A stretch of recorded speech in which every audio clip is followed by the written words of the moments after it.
Bom dia, boa tarde ou boa noite. Neste vídeo nós vamos tratar do tema cumprimento de sentença que reconhece a exigibilidade de obrigação de pagar quantia certa contra a Fazenda Pública. Eu espero que vocês gostem.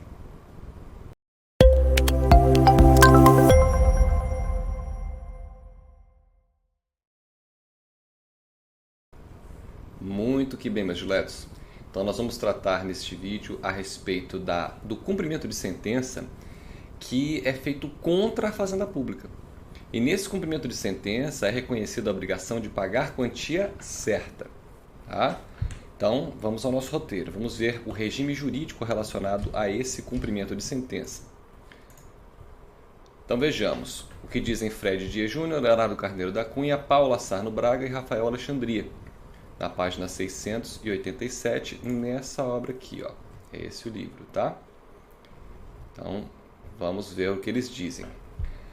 A execução por quantia certa contra o devedor solvente, isso de um modo geral, né? Não diz respeito à Fazenda Pública, tem por finalidade específica satisfazer o credor, como em qualquer execução. O objetivo da execução é a satisfação da pretensão do exequente. Vejam que eu já postei vídeos que falam da legitimidade, né, de quem pode estar no polo ativo da execução, e lá é destacado que nem sempre o credor é o exequente. Né? Na própria legislação, na doutrina, às vezes são tratadas como expressões sinônimas, né? Exequente como sinônimo de credor, executado como sinônimo de devedor, mas nem sempre isso acontece. O credor geralmente é o exequente, mas não sempre. Tem um vídeo postado a respeito disso. Então eles prosseguem dizendo, normalmente valendo-se para tanto da técnica da expropriação de bens do devedor.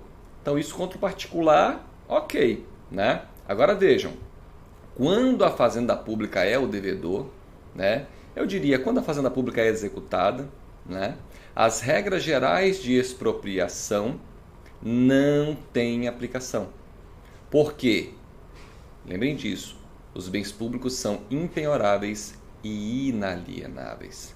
Então perceba o seguinte, isso já acontecia no Código Revogado, mas vamos até o Código em vigor.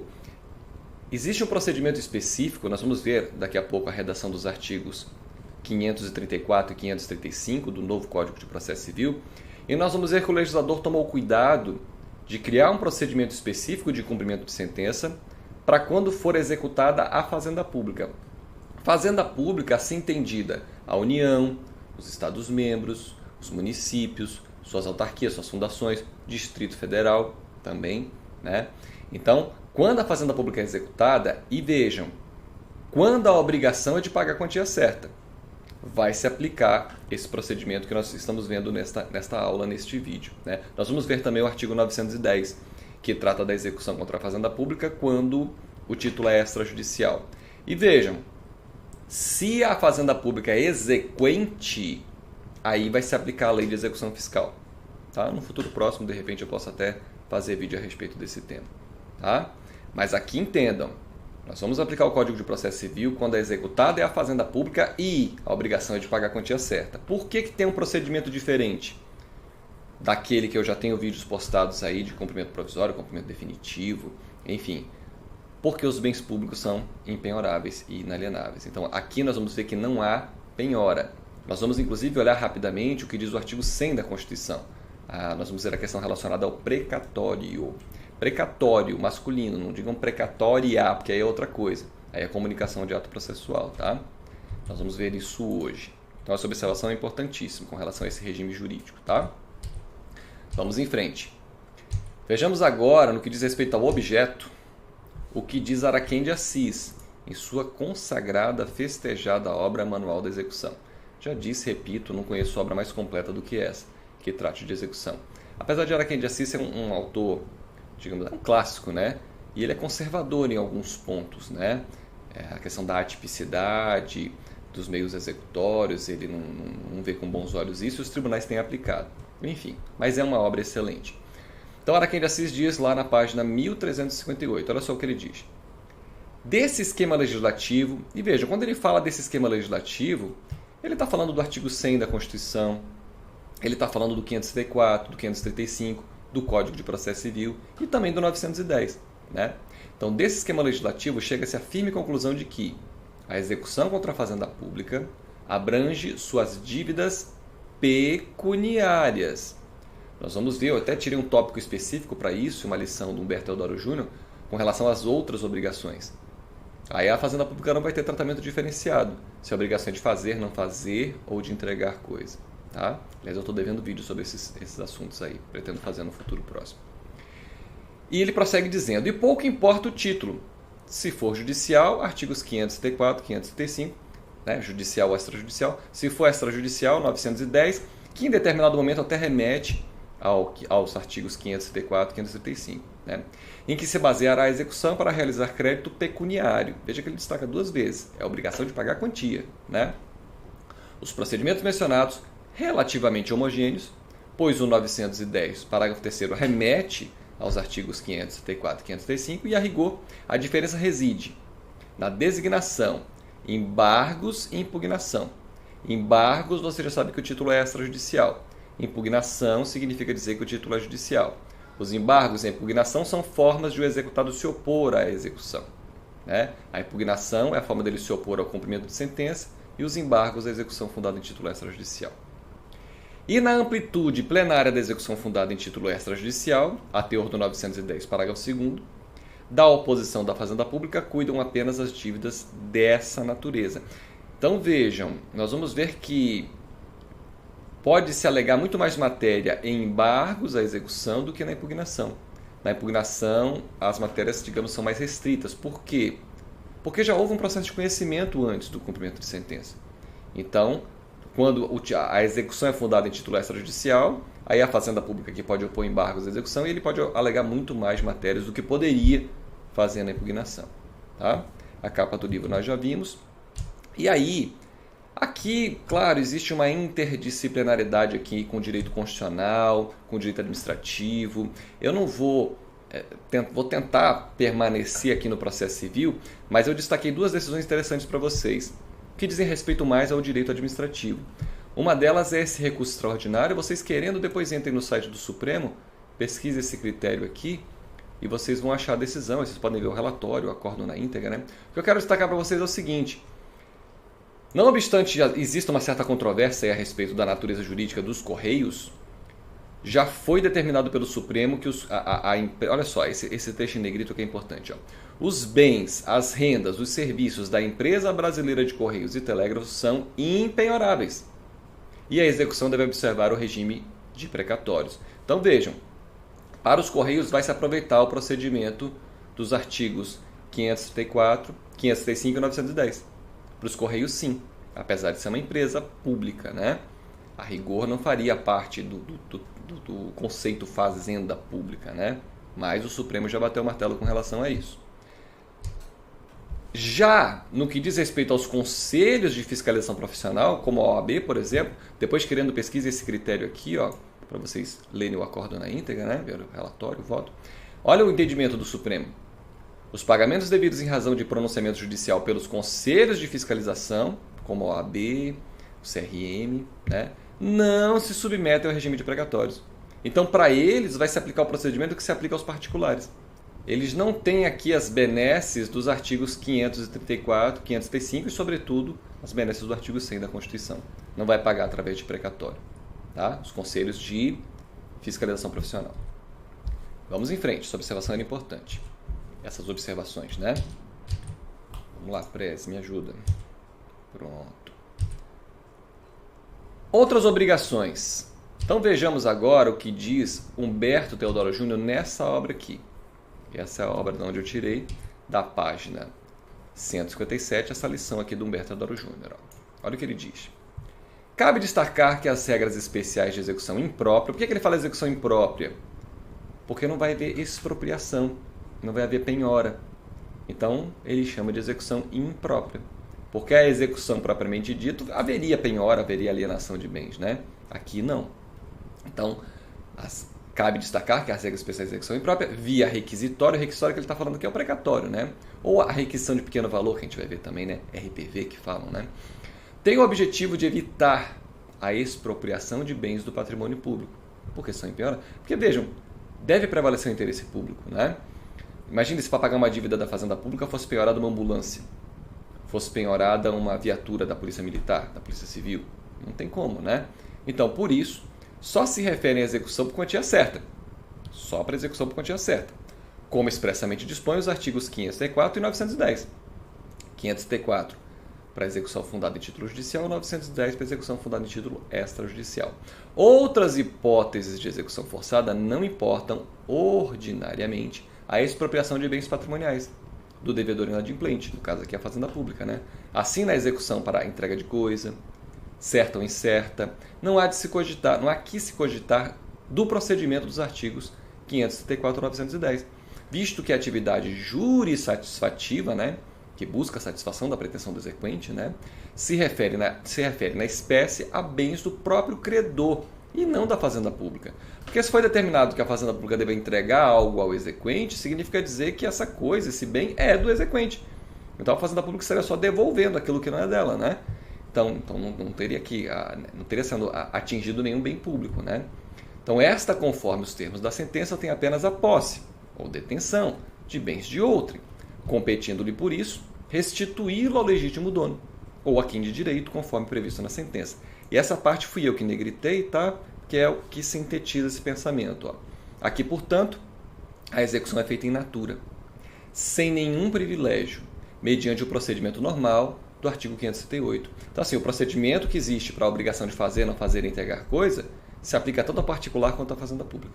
Tá? Por isso que in natura, por quê? Porque se busca o máximo possível que se consiga o fazer, o não fazer ou a coisa específica, sem dispensar a possibilidade de transformação, né, que eu já falei lá no vídeo que eu comento os meios executórios.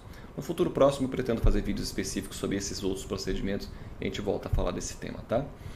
Então, tratando-se de cumprimento de sentença ou dos artigos 806 seguinte, que aí é título extrajudicial, né, que resultará no caso de recalcitrância do poder público, ou seja, ele não querer cumprir a obrigação espontaneamente, né, em emissão na posse, se a coisa for imóvel, ou busca apreensão, se se tratar de coisa móvel. Então, eu já tinha falado, mas essa ressalva aqui é importantíssima.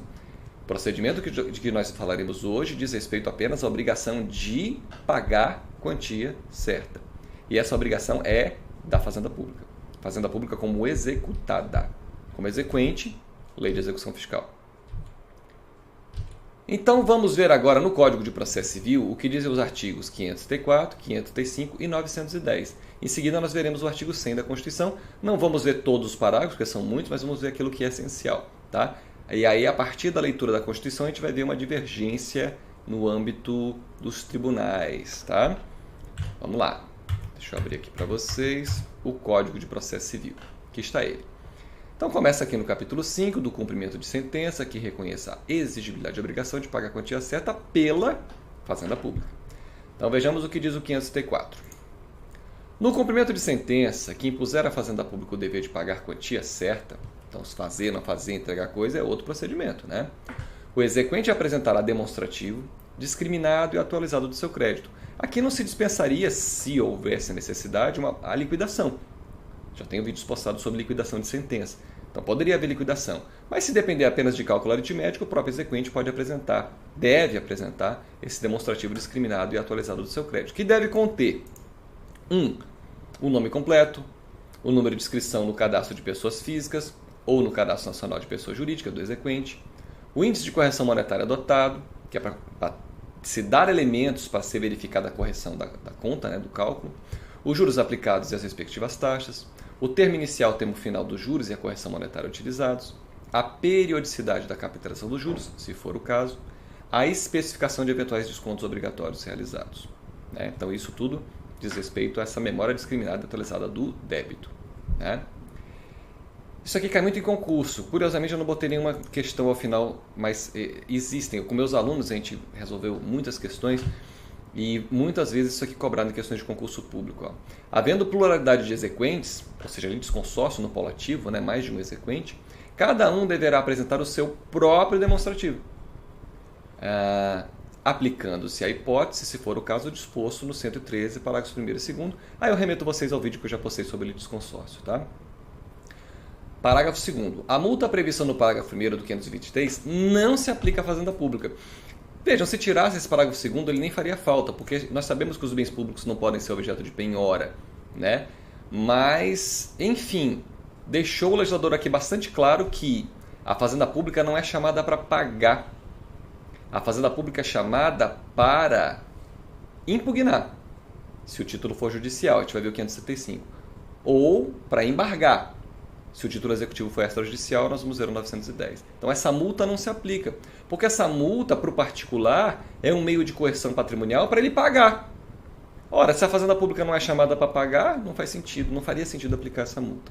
Tá? Então, a multa prevista no parágrafo 1º do 523 não se aplica à fazenda pública. Artigo 535. A fazenda pública será intimada na pessoa de seu representante judicial por carga, remessa ou por meio eletrônico para, querendo, no prazo de 30 dias e nos próprios autos, impugnar a execução. Então, veja, ela não é chamada para pagar, ela é chamada para impugnar. E agora eu pergunto uma coisa a vocês. Vocês sabem que os prazos da fazenda pública são contados em dobro, né? Aqui está falando 30 dias. Então esse prazo iria para 60? O que vocês me dizem?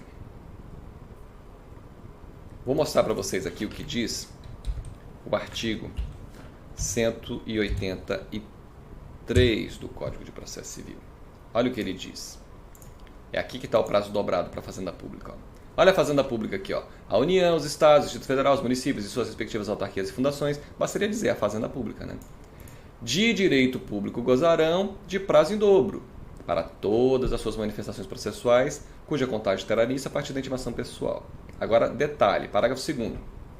Não se aplica o benefício da contagem em dobro quando a lei estabelecer de forma expressa prazo próprio para o ente público.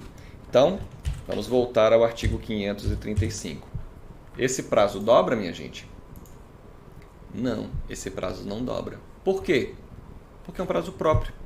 Aqui, ó, é para a fazenda pública o prazo de 30 dias. Então é o prazo próprio, não dobra, porque é específico para a fazenda pública. Tá? Um prazo, por exemplo, para apresentar recurso de apelação, aí não tem prazo próprio para a fazenda pública. Aí dobraria. Tá? Então vamos lá. O que ele pode arguir aqui na impugnação? Falta ou nulidade de citação, se na fase de conhecimento o processo correu à revelia, ilegitimidade de parte, inexigibilidade do título ou inexigibilidade da obrigação. Isso aqui é muito parecido com o que diz o 525, né? Inclusive os parágrafos que complementam aqui a ideia do inciso 3. Ó. Olha o que diz o parágrafo 5º. Ó. Para efeito do disposto no inciso 3 do caput desse artigo, ou seja, para a fazenda pública alegar inexigibilidade do título ou inexigibilidade da obrigação, considera-se também inexigível a obrigação reconhecida em título executivo judicial, fundado em lei, ou ato normativo considerado inconstitucional pelo Supremo Tribunal Federal, ou fundado em aplicação ou interpretação da lei ou do ato normativo tido pelo Supremo Tribunal Federal como incompatível com a Constituição Federal. Em controle de... Agora, preste atenção a esse detalhe aqui. Ó. Em controle de constitucionalidade difuso ou concentrado. Na verdade, a gente fala concentrado ou difuso, né? Então, seja com efeito erga omnes ou seja com efeito intrapartes. Né? E eu não vou adentrar aqui no direito constitucional. Mas lembre desse detalhe aqui que isso vai ser importante. Parágrafo 6º. No caso do parágrafo 5º, os efeitos da decisão do Supremo Tribunal Federal poderão ser modulados no tempo, de modo a favorecer a segurança jurídica. Essa modulação, eu recomendo que vocês conversem com algum professor de direito constitucional, porque para mim essa modulação fica muito uma coisa assim do Supremo fazer o que quiser. Francamente, para mim fica parecendo isso, porque eu não vejo critérios objetivos para essa modulação. Então, para mim, que não sou um profundo conhecedor aí do direito constitucional, fica parecendo uma coisa muito de, nesse caso eu vou fazer assim, mas nesse caso eu vou fazer assado, e fica uma coisa muito a meu ver, sem critério. Certamente um professor de direito constitucional vai poder explicar melhor isso para vocês. Parágrafo 7º. A decisão do Supremo Tribunal Federal, referida no parágrafo 5º, deve ter sido... Eu separei esse deve porque eu resolvi com meus alunos uma questão de concurso que eles mudaram para pode. Uma pegadinha nojenta, né? Mas aí eu até destaquei aqui para mostrar para eles. Olha, deve ter sido proferida antes do trânsito em julgado da decisão exequenda. Aí ele não vai poder alegar impugnação. Tá, mas e aí? Se houve essa decisão do Supremo depois do trânsito em julgado, aí cabe ação rescisória. Se a decisão referida no parágrafo 5º for proferida após o trânsito em julgado da decisão exequenda, caberá ação rescisória. Agora esse prazo aqui está sendo bem controverso, viu? Cujo prazo será contado do trânsito em julgado da decisão exequenda? Não. Do trânsito julgado da decisão proferida pelo Supremo. Então vejo que para a ação rescisória acabam tendo dois marcos iniciais para a contagem do prazo. Um que é o trânsito julgado da própria decisão, Outro que seria o trânsito em julgado aqui dessa decisão do Supremo. De constitucionalidade, no mínimo, discutível isso aqui. Na doutrina já está havendo uma certa divergência. Né? Mas o Supremo, que eu saiba, ainda não se pronunciou, pelo menos até hoje, enquanto eu estou fazendo esse vídeo, eu não sei de nenhum pronunciamento do Supremo a respeito desse tema. Tá? Eu estou indo rápido assim porque eu já comentei o artigo 525 em outro vídeo. E como não tenho muito a acrescentar aqui, eu estou falando, mas remeto vocês ao vídeo que eu trato lá do cumprimento de sentença que reconhece a exigibilidade da obrigação de pagar, que reconhece a exigibilidade da obrigação de pagar quantia certa. Tá? Não pela Fazenda Pública, mas por qualquer outra pessoa. Né? Ali a partir do 523, por ali. Tá? Que mais que a Fazenda Pública pode alegar aqui na impugnação? Excesso de execução ou acumulação indevida de execuções, incompetência absoluta ou relativa do juízo da execução, qualquer causa modificativa ou extintiva da obrigação, como pagamento, inovação, compensação, transação, prescrição. Agora vejam, desde que supervenientes ao trânsito em julgado da sentença, né? Posteriores, portanto. Alegação de impedimento ou suspeição observará o disposto nos artigos 146 e 148, igual no processo de conhecimento. Quando se alegar que o exequente, em excesso de execução, pleiteia a quantia superior à resultante do título, olha o que cabe à Fazenda Pública fazer. Cumprirá a executada a declarar de imediato o valor que entende correto, sob pena de não conhecimento da arguição. Não basta dizer, olha, ele pediu mais do que era devido. Não, ele tem que dizer, então, quanto é realmente devido. Não impugnada a execução ou rejeitadas as arguições da executada, aí o que vai acontecer? 1. Expedir-se-á por intermédio do... Isso aqui também tem muita pergunta sobre isso. Vejam, se for... Tem duas hipóteses aqui. A do inciso 1, que o precatório vai ser expedido pelo presidente do tribunal, né? Expedir-se-á por intermédio do presidente do tribunal competente precatório. A gente vai ver o artigo 100 da Constituição. Em favor do exequente, observando o disposto na Constituição, que é o artigo 100. 2. Por ordem do juiz... Ué, mas não é presidente? Sim, mas pode ser também por ordem do juiz, dirigido à autoridade na pessoa de quem o ente público foi citado para o processo, pagamento de obrigação de pequeno valor. Será realizado no prazo de 2 meses, contado da entrega da requisição, mediante depósito na agência de banco oficial mais próxima. Lá. Essa questão aqui de pequeno valor, cada ente da federação vai ter sua lei própria. E nós vamos ver que a Constituição estabelece apenas um parâmetro para estabelecer um valor mínimo.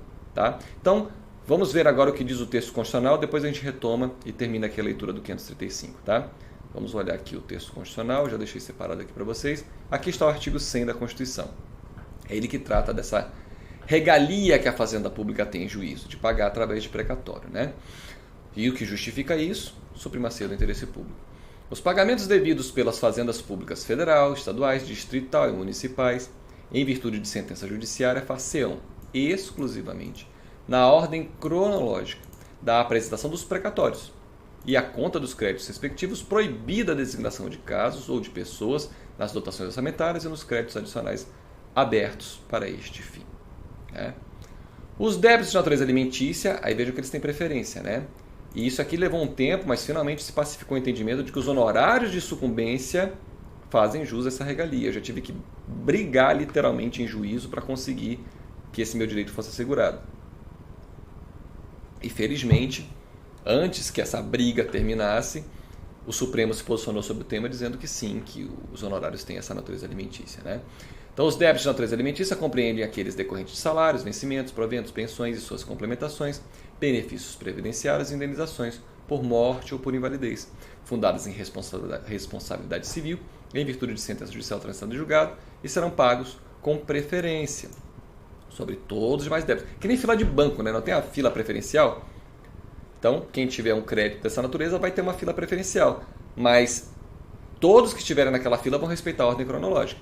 Aqui a ideia de isonomia, né? Tratamento igual para os iguais, desigual para os desiguais, na medida das suas desigualdades. Né? Exceto sobre aqueles referidos no parágrafo 2º desse artigo. Então, o que diz o parágrafo 2º?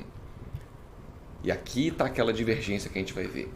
Os débitos de natureza alimentícia cujos titulares, originários ou por sucessão hereditária, até destaquei aqui, tenham 60 anos de idade ou sejam portadores de doença grave ou pessoas com deficiência, assim definidos na forma da lei, serão pagos com preferência sobre todos os demais débitos. Então isso aqui tem mais preferência ainda, né? Até o valor equivalente ao triplo fixado em lei para os fins do disposto no parágrafo 3º desse artigo. Admitido o fracionamento para essa finalidade, sendo que o restante será pago na ordem cronológica de apreensão do precatório. Há uma divergência aqui na interpretação, tanto na doutrina quanto nos tribunais. Eu separei para vocês, aqui nesse ponto de divergência, duas decisões. Um agravo de instrumento do Tribunal de Justiça de São Paulo e um mandado de segurança do Tribunal de Justiça do Paraná. Olha o que eles dizem, olha que divergência. Olha que interpretações diferentes a respeito do mesmo dispositivo. E não vi nenhum pronunciamento do Supremo a respeito disso, tá? Se vocês acharem, eu peço até a ajuda de vocês. Mas eu não achei. Vou ver primeiro aqui a do Paraná. Deixa eu aumentar um pouquinho a fonte, para vocês enxergarem melhor. Acho que dá para aumentar mais, né? Pronto. Não vou cansá-los com a leitura da decisão inteira. Depois, querendo, vocês entrem no site lá do tribunal, né? Peguem aí a referência e vejam a decisão na íntegra. Mas eu separei só esse ponto aqui, ó. O direito de preferência no pagamento de precatórios não é extensível aos herdeiros. Pô, então quer dizer que se o indivíduo goza daquela regalia do parágrafo 2º do artigo 100, tem o seu precatório inscrito, está lá na fila preferencial e falece, o herdeiro vai voltar para o fim da fila? É estranho isso, né? É estranho isso, né? Já o Tribunal do Paraná, olha o que ele diz no julgamento desse mandado de segurança. É que eu devia ter destacado aqui também, ó, peraí. Pronto. Ficou até melhor assim, né? Possibilidade de aproveitamento do crédito preferencial pelo sucessor. Então vejam, decisões antagônicas a respeito do mesmo tema. Tribunal do Paraná entende que se o indivíduo goza daquela preferência do parágrafo 2º, é idoso, tem aquela doença, está lá na fila preferencial, falece, os herdeiros continuariam tendo a mesma preferência. O Tribunal de São Paulo entende que não. E ele faz uma ressalva com relação a cônjuge e tal, remete até uma resolução do Conselho Nacional de Justiça. Depois, querendo, procurem lá no site do Tribunal de Justiça de São Paulo, esse critério aqui, agravo de instrumento, essa numeração, e no site do Tribunal de Justiça do Paraná, esse mandado de segurança, e aí vocês vão ver melhor. Vamos voltar agora à leitura da Constituição. Então, o parágrafo 3º diz, do artigo 100, o disposto do caput desse artigo relativamente à expedição de precatórios não se aplica aos pagamentos de obrigações definidas em leis como? Definidas em leis porque cada estado vai ter sua lei, cada município vai ter sua lei, porque o pequeno valor ele vai variar conforme a capacidade financeira de cada município, né? Então, por isso que ele diz, obrigações definidas em leis como de pequeno valor que as fazendas referidas devam fazer em virtude de sentença judicial transitada julgado. Aí olha lá, para os fins do disposto no parágrafo 3º poderão ser fixados por leis próprias, valores distintos às entidades de direito público, segundo as diferentes capacidades econômicas, sendo o mínimo estabelecido aqui na Constituição, igual ao valor do maior benefício do regime geral de previdência social. Tá? Isso é o essencial, minha gente. No mais, tem acho que 20 parágrafos aqui, eu não vou cansá-los com a leitura de todos eles, mas no essencial é isso que nós precisávamos destacar aqui. Então é por isso que no Código de Processo Civil existe aquela possibilidade lá de o juiz determinar o pagamento de pequeno valor, né? Atendendo ao comando constitucional. E aí diz, voltamos ao Código de Processo Civil, tá? Artigo 535, parágrafo 4º. Tratando-se de impugnação parcial, a parte não questionada pela executada será desde logo objeto de cumprimento. Então vai prosseguir e já vai expedir o precatório com relação à parcela incontroversa, né? Parágrafo 5º nós já vimos, o 6º, o 7º e o 8º também. Vamos ver agora o que diz o artigo 910. Lembrando que o 910 ele trata da execução fundada em título extrajudicial contra a fazenda pública, que também reconhece a obrigação de pagar a quantia certa. Tá? Então, na execução fundada em título extrajudicial, a fazenda pública será citada. Então, vejam, no cumprimento de sentença ela é intimada. Aqui ela é citada. No cumprimento de sentença, o exequente faz uma petição sem maiores formalidades. Aqui não. Aqui tem que fazer uma petição inicial. Tá? Para opor embargos, e não impugnação, né, em 30 dias.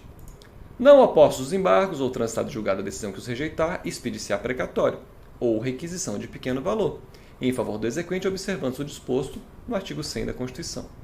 Nós vimos aquilo que é essencial. Né? Nos embargos, a fazenda pública poderá alegar qualquer... Olha como tem razão o Araquém de Assis. Poderá alegar qualquer matéria, que lhe seria lícito deduzir como defesa no processo de conhecimento.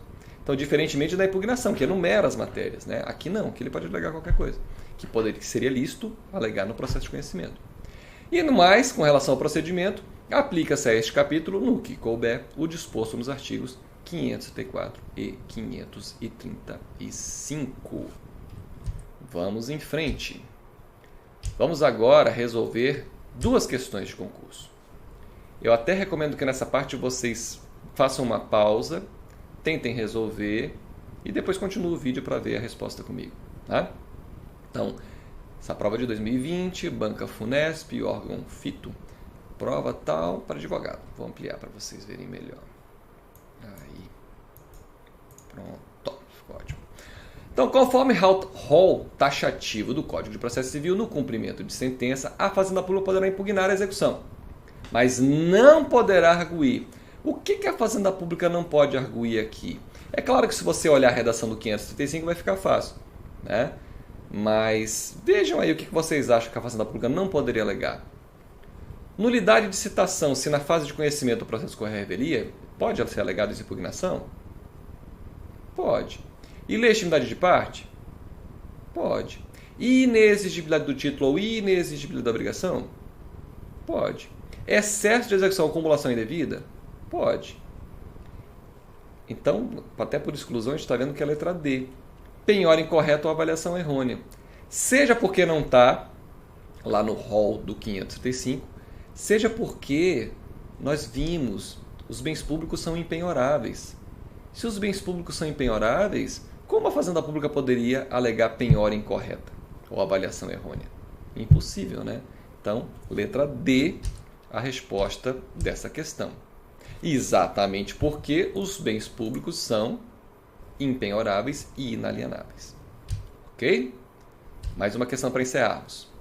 Essa prova de 2018, também Funesp, Prefeitura de Registro. Eu já morei em Registro quando criança, interior de São Paulo, Vale do Ribeira. Prefeitura de Registro, advogado. Vamos lá. Empresa de serviços contábeis sagrou-se vencedora em ação indenizatória movida em face de determinado município. Aqui eu recomendo que vocês pausem também, tentem resolver e depois vejam a resposta comigo, tá?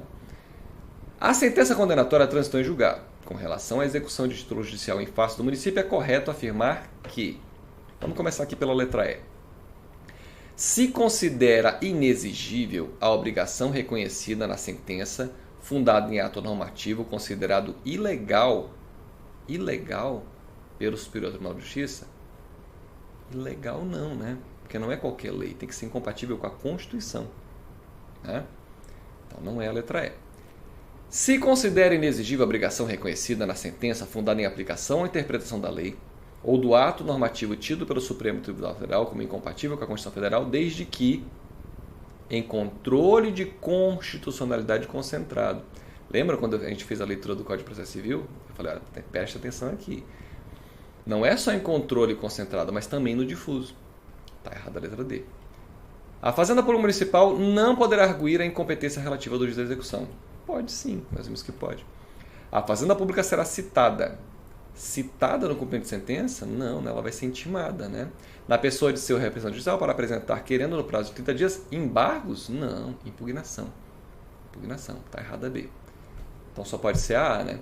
A Fazenda Pública Municipal poderá arguir qualquer causa modificativa ou extintiva da obrigação, como pagamento, inovação, compensação, transação ou prescrição, desde que supervenientes ao trânsito em julgado da sentença. A resposta correta, alternativa A, conforme o artigo 535, inciso 1 do Código de Processo Civil.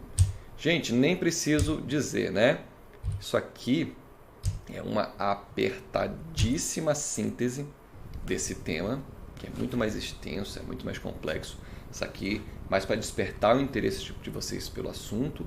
De qualquer modo, eu espero que vocês tenham gostado. Por hoje é só e até a próxima.